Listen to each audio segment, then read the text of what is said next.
Good evening, everyone. Tonight's topic is glaucoma in dogs. Now, this is something that's actually under-recognised by dog owners and vets, and it is incredibly important. And I want to share a bit about the experience that I've had just a few weeks ago with my beautiful dog, Seren. And I'm also going to tell you a little bit about how to navigate the world with your dog when they do lose their sight also. So my name is Dr. Helene. I'm an emergency medicine doctor and also a certified animal aromatherapy specialist. And I love to help people with an integrative approach to their health and that of their pets.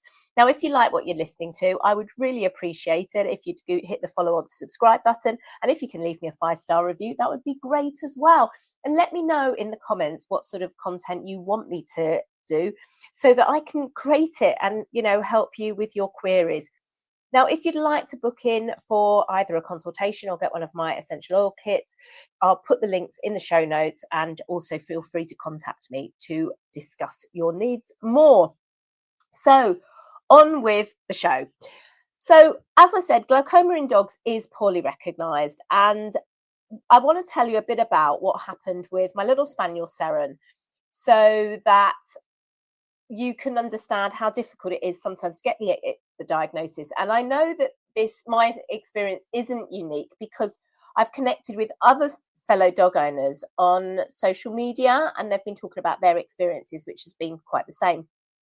So a couple of weeks ago, I woke to find Seren with a cloudy right eye. She seemed okay otherwise. I wasn't worried about pain, but I was worried about the eye. I immediately got in touch with my vet and sent videos in, wondering if I should go straight for a referral. And to be honest, glaucoma wasn't even one of my differentials, because I see human patients who have got glaucoma, and they've come in with sort of rising pressures, and I know how painful it is for them. And although dogs can really hide their pain, I am quite aware of the little things that Seren does when she's feeling uncomfortable. And she wasn't doing any of that. And she was eating normally, and generally normal behavior. The norm that's been the past couple of months, because unfortunately she hasn't been the brightest since her sister Evie died. They were a real bonded pair. It's been really, really hard for her, obviously, and me. And I was examining her eye, and the only time she flinched a little was when I put some eye ointment in, but otherwise there was, she didn't react at all. So anyway, we popped along to our appointment, and after an examination, she showed no sign of pain, no ulcers, and apart from the cloudy pupil and some reduced vision, there was, nothing else there. And the conclusion was, look, we're not sure, but let's use some antibiotic eye ointment and pain relief and see how she goes, which I was happy with. So over the next few days, she remained the same. First thing in the morning, the eye was appearing better. So that was on literally the next day, and we actually went for a trip to the beach and had a nice time. And she was her normal self. She was quite bright. The beach is always quite healing for us both. But after 4 days, there was no improvement, and so I got in touch with my vet and asked for a referral to an ophthalmology specialist. And as it happened, they had a slot the next day. So the next day on waking, we had a really different scenario. Seren could barely open her eyes. She was incredibly subdued and lethargic. Unfortunately, we only had to wait a couple of hours for her appointment. The diagnosis was upsetting. So basically, lens luxation. And so this is where the lens has sort of come out of where it should be. And in the right eye, which was the affected eye, it was pushing into the anterior chamber. So that's the front of the eye. And it was causing... that was what was causing the cloudiness to the vision, because the eye has fluid in there, and it was stopping, it was sort of all getting congested in the front of that lens. And in the left eye, it was in the posterior chamber, so not causing as much of a problem. Both pressures in both eyes, the pressures were really high, with the right one twice the norm. So Seren actually needed an immediate procedure to reduce the pressure and hopefully save her sight. So once this was done, we were off home with 4 different drops for her eyes and a review in a week. So it was really, crap. And one of the things I will just add in here is, one of the training things I've always done with my dogs is get them to do chin targets, and so I can put drops in their eyes. And I'm really glad I did this, because she, obviously having 4 drops in her eye 2 to 3 times a day, depending on the drops. Some were 3, some were twice. Would have been much harder without having that training skill. So, that if you're looking, it's worth training a chin target just in case. And it's got uses for so many other things as well. But it's been very sad because Seren's already been struggling with age-related deafness and obviously grief, and now having this to contend with as well. So the time went on, and unfortunately, her vision hasn't come back in that left eye. We've had a follow-up appointment. We had one after a week, and the pressures were really good. So that was a huge relief. She was much brighter, and they were really happy with her. So we were able to. Our next appointment is in a couple of weeks. She's now on drops twice a day. But I've now got a dog that has no sight in her right eye, and some sight in her left eye. So it's been a bit of a little struggle because obviously she's going deaf, and she's misjudging distances a few times. So she's walked into things in the house that have been there for ages. I've already got a blind dog, and so my house is set up for blind dogs. But even then, Seren's I think she's just misjudging because she can't see on the right, so she thinks she's further away. She hasn't quite figured it out yet, I think. So it's been a bit sad, and she's also been quite disorientated at times. We went to the secure dog field where she's very used to going. We've been going there for probably about 7 years, and I've on 2 occasions we've been since this happened. There's been a couple of times, well, probably about 3 or 4 times during our hour or 2 hours there where she's been looking around for me. The first time we went to the secure field, after 30 minutes she was at the gate looking for me, and you could see she was really lost. She couldn't hear me, she couldn't see me, and so she's not her normal self, which is awful. But we went, we've been for river walks, and she's really enjoying that. And we went to the beach today, and I try to do all the dogs individually, and we had a really nice time, and she was rolling around on the sand, and it was really nice to see her so buoyant. One of the things that I have got is some Rex specs. So these are goggles, and I'll post a little video in the show notes so you can see them. But these are really good for protecting the eye, because what we don't want is her to damage the eye and get ulcers, which is then going to cause her pain. Now, in some cases, the right thing is to have the eye removed. This is a nucleation, and this is what I've done with my blind dog, Inca. But I don't want to put Seren through any additional procedures if I can avoid it.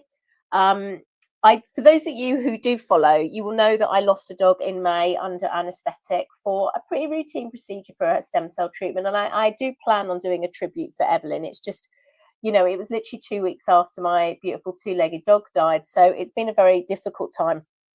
And I had to put Seren through this procedure with an anaesthetic anyway to try and get this lens put back in place. But I don't want to put her through anything. And she, I think, and that is the right decision at the moment. So, and, she's doing fine. She's taken to her goggles very, very well. And another top tip for you is actually training a muzzle, which is all my dogs are trained for a muzzle, has meant that it was much easier to train these goggles because she was used to having stuff on her face. Although this is obviously a different position, we only needed one very short training session and we were off out for a walk. So using those is to protect her eyes. Obviously with furniture around the home, making sure that you're not moving it and leaving things out, and also just building their confidence up. She's obviously deaf, but if she wasn't deaf, then making sure you're using your use of voice more and really talking to them and explaining what you're doing. So, Inca will get a running commentary and I will tell her what's going on so she knows what is what. Another couple of things to do as well. So I've already spoken about this at length with about old dogs and putting them on a long line when you're out for a walk so they can't go missing. And I actually shared Seren going missing. Actually, it was the day after her vision went cloudy when we were at the beach, and she literally disappeared within 5 seconds. And I got it on camera. I was shooting something else, and you actually see her just get up and wander off. And she wasn't going anywhere. She was just heading down to the sea. She hadn't gone sniffing. She'd just literally gone. And so it's really important to appreciate that they can get disorientated very easily. So just pop a long line on them. I have a long line and a tracker, but a tracker in itself is not enough, because they can fail, but also it's not going to stop your dog getting injured or, worse. So have the long line, have the tracker as a backup. And, and other things to do are confidence building games. So we just had some cuddles today. But I've been doing different confidence building games that, again, I've got stuff on my YouTube channel. I've been doing some different free work, stuff with different textures and boxes, and getting her to search out things. And this is all about building her confidence up. I've also been diffusing oils that will help with calmness and confidence building as well, and incorporating this into our sort of daily little massage and physio sessions that I have for her arthritis. So if you want some more tips about that, do let me know. But let me give you some glaucoma facts. Glaucoma is a painful condition, and it's caused by an increase in intraocular pressure due to an imbalance between the production and drainage of fluid within the eye. This can lead to damage to the optic nerve, and if left untreated, permanent blindness. There are two main types of glaucoma in dogs, primary and secondary. Primary glaucoma is an inherited condition that is often bilateral, and it means it affects both eyes, while secondary glaucoma is caused by another eye disease, such as a tumour or inflammation. Certain breeds are predisposed to primary glaucoma, including the Basset Hound, Beagle, Cocker Spaniel, and Siberian Husky. Early signs of glaucoma can be subtle and include a cloudy or blue appearance to the cornea. So this was obviously what happened with Seren. A dilated pupil that doesn't respond to light, and redness of the white of the eye. As the condition progresses, dogs may show signs of pain, such as pouring at the eye, squinting, or a decreased appetite. And Seren only had that on literally the day we went to the ophthalmology vet. Diagnosis typically involves a comprehensive eye exam, including measuring the intraocular pressure with a tonometer. Treatment for glaucoma is a medical emergency and requires veterinary care. The primary goal is to quickly reduce the IOP, so that's the intraocular pressure, to prevent further damage. Initial treatment often involves a combination of medications to decrease fluid production and increase drainage. In some cases, surgery may be necessary to manage the condition. This can include procedures that create a new drainage pathway or destroy the cells that produce the fluid. Long-term management of glaucoma often requires a combination of daily medications and regular monitoring of IOP. A study published in the Journal of the American Animal Hospital Association found a correlation between tight collars and increased intraocular pressure in dogs. The study concluded that pressure from a collar could potentially exacerbate or even contribute to the development of glaucoma.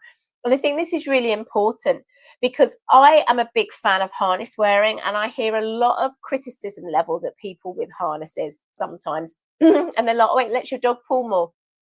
Well, it makes it more comfortable for them to pull, but it is a tool. And my dogs wear a harness, and they know to walk. They've learned to walk to heel, apart from when they're canny crossing. But to let your dog continue to pull in a collar puts them at risk of glaucoma. So if you have got a dog pulling, pop them in a harness while you work on their loose lead. It is going to be much safer than a collar, and definitely not slip leads or anything like that. Now, from a natural side of things, there is not a great deal to help, but I have made up a little supportive floral blend to apply around the eye, and some antioxidant-rich essential oils in her food, making sure her diet is rich in certain nutrients. So foods that are high in antioxidants, such as vitamins and omega-3 fatty acids, can help protect the eye from damage and support overall vision. And there's some excellent options to consider adding to your dog's diet. So these are carrots, sweet potatoes, which are great sources of beta carotene, which is a precursor to vitamin A, and blueberries, which are packed with antioxidants. Other beneficial in foods include leafy greens like spinach and kale, which contain lutein and zeaxanthin, and fish, which is a great source of omega-3 fatty acids. These natural options can be a healthy addition to a balanced diet and can be added as toppers or as I do, incorporated into their meal. So I hope that's given you a bit of a rundown of, I don't know if you just heard my dog Inca, she's snoring her head off after our trip to the beach. I've got another dog snoring under here, Rowan. So they're all happy puppies. So I hope that gives you a bit of information about glaucoma and helping, a newly blind dog navigate. Do follow me on YouTube, because I will be sharing more about Seren's story as well. And if you've got any questions, don't hesitate to put them in the comments. And if you're ready to embrace a holistic path to well-being for you or your family, whether that's human or pet, then do get in touch. As a medical doctor, I specialise in integrative health, essential oils and animal behaviour, and I offer tailored consultations designed to empower you and your pets. And I also have created some kits and bonuses as well to support you. So I'll link some stuff in the show notes. As always, I hope this has been useful. And if you can leave me a 5-star review and share this to people who will find it useful, I would be really grateful. Until next week, stay safe, stay well. Bye.